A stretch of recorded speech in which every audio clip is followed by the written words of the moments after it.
Oh, hello there. I'm idling around in Hampstead Heath, reading a bit of Keats, and I'll read to you his Ode to Psyche, to Psyche, in a bit.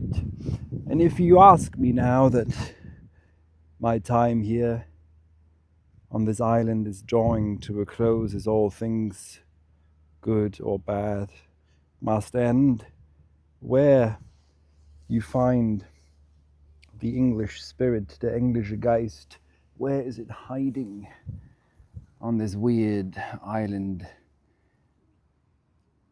You find it in England's parks, in its gardens, its heaths, and in its poetry.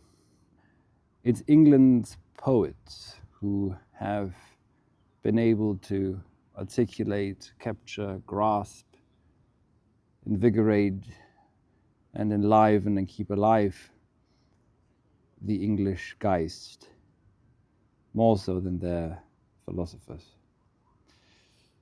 So, I'm now going to read John Keats's Ode to Psyche, to Psyche, which is not a mere poem.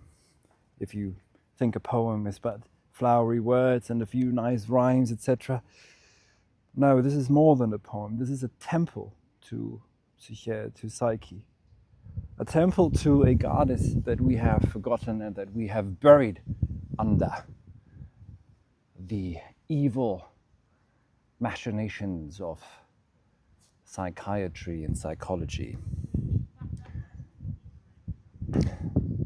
O goddess, hear these tuneless numbers, rung by sweet enforcement and remembrance, dear, and pardon that thy secret should be sung even into thine own soft-conscious ear.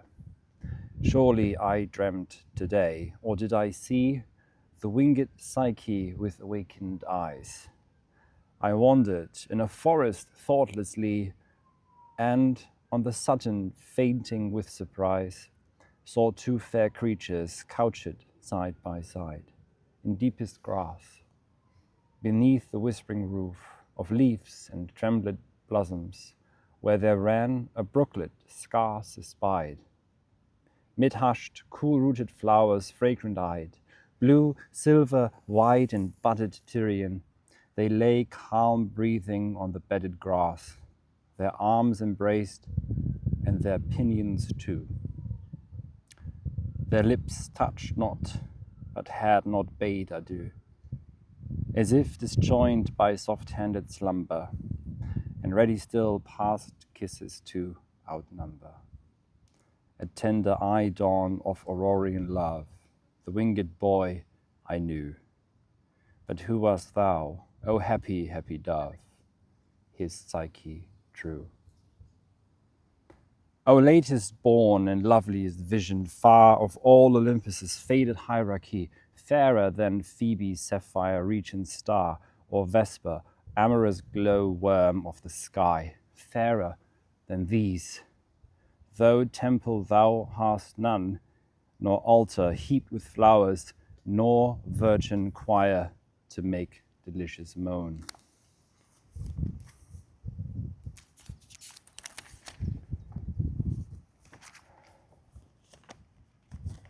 There we go. Upon the midnight hours, no voice, no lute, no pipe, no incense sweet, from chains swung censer teeming, no shrine, no grove, no oracle, no heat of pale-mouthed prophet dreaming.